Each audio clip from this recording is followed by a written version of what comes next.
उम्मीद एक ऐसा शब्द है जिससे पूरी दुनिया चलती है और निराशा एक ऐसा शब्द है जो हाथ लगे तो बहुत तकलीफ होती है। बीएचयू ने अपने थर्ड राउंड के कट ऑफ को जारी किया और उसके साथ न जाने कितने बच्चों को निराशा हाथ लगी। कारण एक कि पहला अपग्रेड नहीं हुआ बहुत सारे बच्चों का, दूसरा जो 30 राउंड में हमारा भी एजम्पशंस था कि आपका जो थर्ड राउंड है वहां पे कम से कम 10 से 12 नंबर कट ऑफ गिरेगा। पिछले साल के ट्रेंड्स भी यही रहे हैं और यही होते भी हैं, लेकिन न नंबर इस बार गिरे और न अपग्रेड हुआ बच्चों का। बहुत सारे बच्चों को न्यू अलॉटमेंट भी नहीं मिली, यहां तक की स्थिति यह भी रही कि अफिलिएटेड कॉलेजेस में भी अपग्रेडेशन नहीं हुआ। कारण बहुत सारे हैं और फिर मैं कहूंगा कि उम्मीद पे दुनिया कायम है और उम्मीद आपको फिर रखना है। अब मैं बताने जा रहा हूं कि क्यों बीएचयू का जो थर्ड राउंड है उसका कट ऑफ जो है एकदम ना के बराबर गिरा है। अभी जो शुरुआती हम लोगों ने एनालिसिस किया, जो फैक्टर्स रहे हैं उन पे मैं बताऊंगा, तो ये वीडियो लास्ट तक देखिएगा, आपके लिए बहुत ज्यादा इंपॉर्टेंट रहेगा, क्योंकि यही वीडियो जो है वो आपके लिए एक उम्मीद जगाएगी और वो उम्मीद जो है वो एनालिसिस पे बेस्ड है। तो नमस्कार, स्वागत है आप सभी लोगों का बेसिक शिक्षा के इस ऑनलाइन लर्निंग प्लेटफॉर्म पे।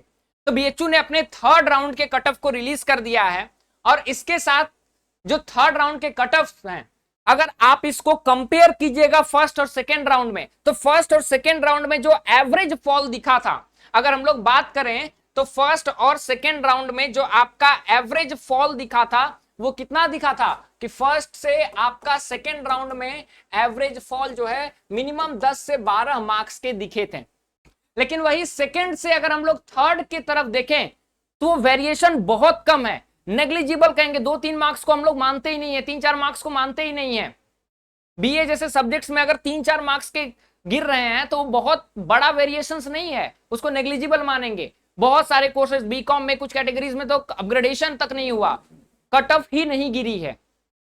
तो ये क्यों गिरा है, इस पे लेकर के हम लोग जो हम लोग एक्सेस पे एनालिसिस करके लेकर के आते हैं वो वीडियो भी लेकर के आएंगे, ताकि आप जो है खुद डिसाइड कर सकें कि आपका आने वाला फ्यूचर क्या होने वाला है, किस तरह से आपको आने वाले सब्जेक्ट कॉम्बिनेशंस मिल सकते हैं। ठीक है, तो अगर हम लोग फैक्टर्स की बात करें तो कुछ फैक्टर्स जो हमारे सामने आए हैं वो बहुत ही क्लियर कट रहे हैं। क्या रहे हैं कि आपका जो दिल्ली यूनिवर्सिटी है 30 तारीख उसकी लास्ट डेट है आपके सेकेंड राउंड की, और दिल्ली ने एक प्रेस रिलीज भी निकाला है कि जो 30 के बाद जो होगा वो आपका थर्ड राउंड होगा। मतलब कि बच्चे बीएचयू की सीट्स इसलिए नहीं छोड़ रहे हैं क्योंकि वो डीयू के थर्ड पे भी डिपेंडेंट है। तो सबसे पहला कारण जो है वो क्या है, सबसे पहला कारण ये है कि सीट्स जो हैं वो रिलीज नहीं हो रही हैं। ठीक है, सीट्स नहीं छोड़ी जा रही हैं।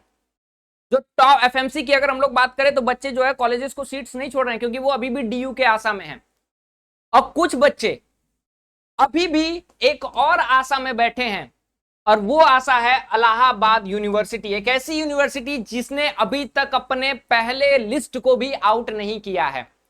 तो इलाहाबाद यूनिवर्सिटी ने अपने पहले लिस्ट को आउट नहीं किया है। बीएचयू के बच्चे सीट्स नहीं छोड़ रहे हैं, क्यों? क्योंकि वो डीयू के थर्ड राउंड को लेकर के परेशान है। इलाहाबाद का कब आएगा उसका कोई जानकारी नहीं है। डीयू जो है 30 की लास्ट डेट है। अब बीएचयू का अगर हम लोग बात करें तो बीएचयू जो है कह रहा है कि हम लोग जो है 31 तारीख को आपका अगला राउंड लेकर के आ जाएंगे। तो फिर बात आती है कि सर अगर 31 तारीख को हम लोग लेकर के आएंगे तो क्या फिर से ये 31 को जो आएगा कट ऑफ वो फिर से डाउन नहीं गया? तो क्यों? क्योंकि 30 तारीख तक तो डीयू का ही है। अब क्योंकि 30 तारीख तक डीयू का है तो हो सकता है कि डीयू का क्या हो, डीयू का जो है आपका अगला 30 को इसका खत्म होगा, तो हो सकता है डीयू जो अगला जब भी लाएगा वो 1, 2, 3 के बराबर बीच में लाएगा, उससे पहले ये 31 को अपना लेते आएंगे। अगर मान लीजिए खुदा न खास्ता 1, 2 को ये भी लेकर के आए तो आप लोग फोर्थ राउंड में भी हैरान, परेशान, निराश मत होइएगा, क्योंकि हो सकता है फोर्थ राउंड में भी बीएचयू का जो कट ऑफ है वो डाउन न जाए, क्योंकि सिचुएशंस तो सिमिलर रहेंगे। अभी भी बच्चे क्या रहेंगे, अदर्स डिपेंडेंट रहेंगे। बच्चे बीएचयू के अभी भी सीट्स नहीं छोड़ेंगे। क्यों? पहला, इलाहाबाद यूनिवर्सिटी का जो है लिस्ट नहीं आया रहेगा क्योंकि इसकी डेट कंफर्म नहीं है। दूसरा, थर्ड जो है लिस्ट राउंड जो है डीयू का वो नहीं आया रहेगा। तो बीएचयू इस पूरे गेम में क्या है, सबसे आगे चल रहा है। अगर हम लोग यूनिवर्सिटी की लिस्ट बनाएं तो यूनिवर्सिटी के लिस्ट में अगर सबसे पहले कोई चल रहा है तो वो कौन है, बीएचयू है। और सेकंड पे कौन चल रहा है, डीयू है। जो टॉप के प्रेफरेंसेस है मैं उसी की बात कर रहा हूं। और थर्ड पे सबसे लास्ट में कहें, अगर थर्ड क्या कहें, सबसे लास्ट में कहें, तो वो एयू चल रहा है, इलाहाबाद यूनिवर्सिटी चल रही है। तो आपको देखना होगा, क्योंकि ये फर्स्ट पे चल रहा है, इसके कटऑफ बहुत पहले आ रहे हैं। तो ये डिपेंडेंट जो बच्चे हैं इसके, वो डीयू और एयू दोनों पे डिपेंडेंट रहेंगे। इस पे हम लोग कंप्लीट हर एक कोर्स वाइज, हर एक फैकल्टी वाइज, हर एक सब्जेक्ट वाइज हम लोग लेकर के आएंगे कि कट ऑफ में और क्या ट्रेंड्स रहे हैं, ताकि आपको और ज्यादा समझ में आ पाए। तो उम्मीद है कि अभी आपको शांत करने के लिए, आपके थोड़े से मदद के लिए, कट ऑफ क्यों डाउन नहीं हुआ ये बताने के लिए, ये समझाने के लिए ये वीडियो आपके लिए काफी रहा है। तो जो भी आपकी और दिक्कत परेशानी है, अगर आपका अपग्रेड हो गया है, न्यू अलॉटमेंट मिला है, तो उसके लिए कांग्रेचुलेशन। डिस्क्रिप्शन बॉक्स में गूगल फॉर्म है, आप भर सकते हैं किसी भी तरह अगर हमसे जुड़े हैं तो। और नहीं तो उम्मीद कायम रखिए फोर्थ राउंड के लिए, फिफ्थ राउंड के लिए, और यहां से एश्योरेंस ले लीजिए कि बीएचयू का फोर्थ फिफ्थ राउंड आएगा ही। फिफ्थ राउंड तक तो एश्योरेंस आप ले ही लीजिए। तो बाकी कोई भी दिक्कत है कमेंट सेक्शन में बताइए। वीडियो कैसा लगा कमेंट सेक्शन में बताइए। उम्मीद है ये वीडियो आपको अच्छा लगा होगा। Thank you so much. जय हिंद।